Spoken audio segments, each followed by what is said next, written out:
Yeah, I think capital flight is a legitimate risk. I think it's a legitimate risk, but it's something that we can deal with. It's something we can deal with. I think governments like to pretend you can't tax billionaires because if you tax them, they'll leave. But the interesting thing about billionaires is they own your country.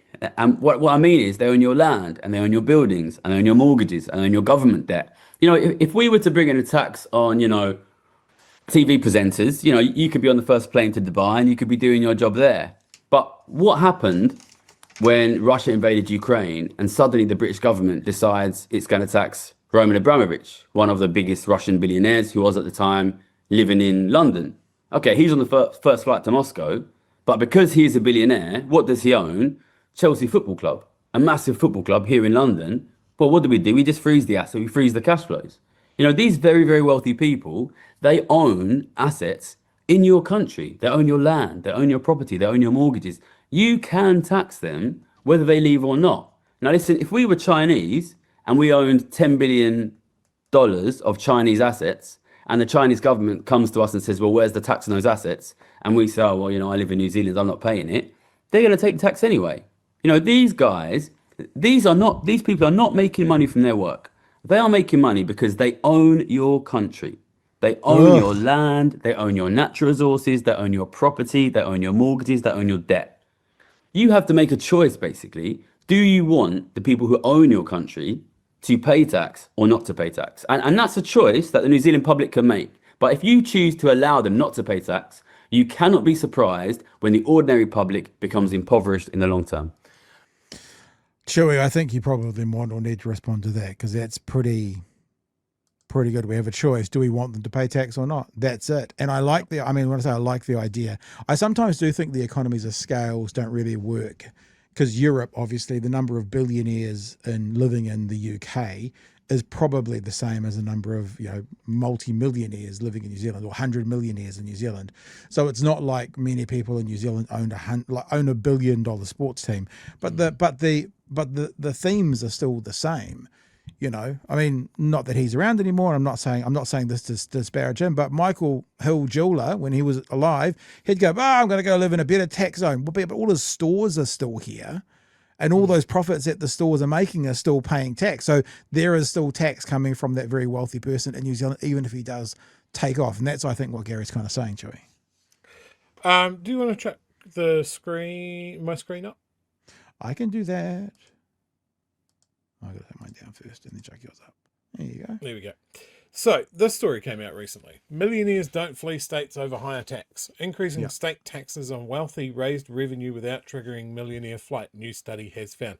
Now, this is in America. This is around taxation leveled by the states. Obviously, moving from one state to another state inside the same country, very, very easy. So, if it's going to make things harder, you would just do it, right? Much Yeah. easier than moving a whole country.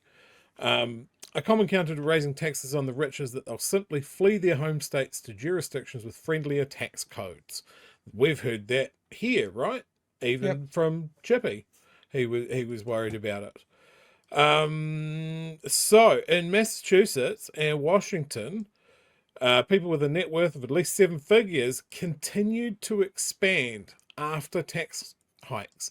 The millionaire class has grown by 38.6% in Massachusetts and 46.9% in Washington over the past 2 years.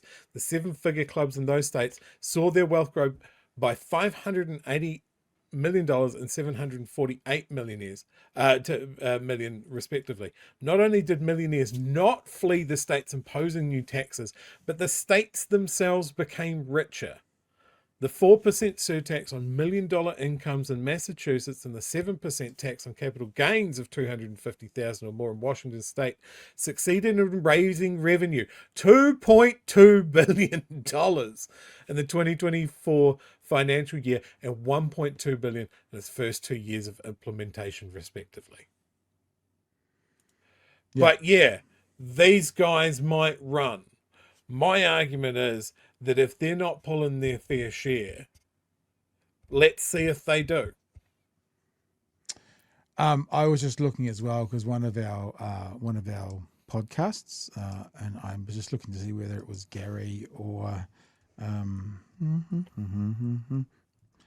G-R-A-T-I-O-N, Gary or Craig, the myth of millionaire migration. There, that's what it is.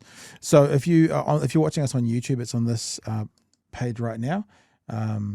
Maybe it's even I'll see if it's the first 60 seconds. Can you please not throw up in my studio, dog? What are you doing? Sheesh. Excuse me. Let's see what it's got to say at the very start, just in case it is the exact stat I'm thinking about. A year or so ago, the British government said that it was going to roll back a set of rules that it had that were about people who lived outside the UK but still had UK tax residence.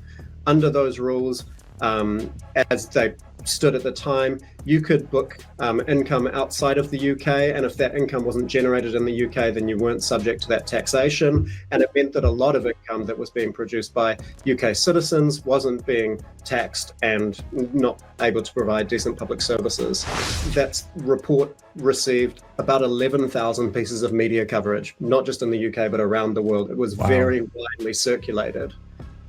TJN, Tax Justice Network, dug into the numbers and found that the amount of millionaires that migrated from the UK that year under the threat of those non-dom changes came to 9,500 people. And that in terms of the context of the number of millionaires in the UK at the time, it was 0.3% of millionaires that moved. So there you go. So, I mean, same thing in the UK. So all the threat of, if you're going to tax us differently, we're going to leave, 0.3% of millionaires in the UK did. Same thing. Same thing. Yeah. I think it is something that is stirred up by people to stop this from happening.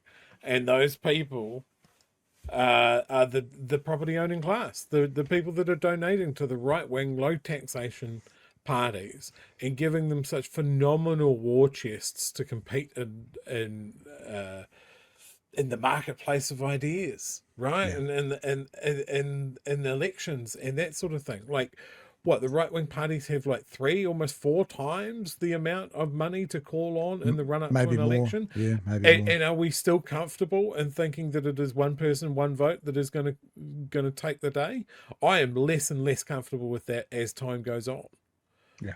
And we just seem to be like, we can't touch the rich people, they'll run away. We can't ask the rich people to pay their fair share because they'll fucking run away. So we'll just go after the people that can't run away, the middle income earners. We're going to tax you to fuck. And everything that you do is user pays. Everything that you buy is saved. You're lucky enough to have some money to put aside. It's not enough money to buy a house, but maybe you invest it and put it in your KiwiSaver. We're going to tax that as well. We're going to tax that as well.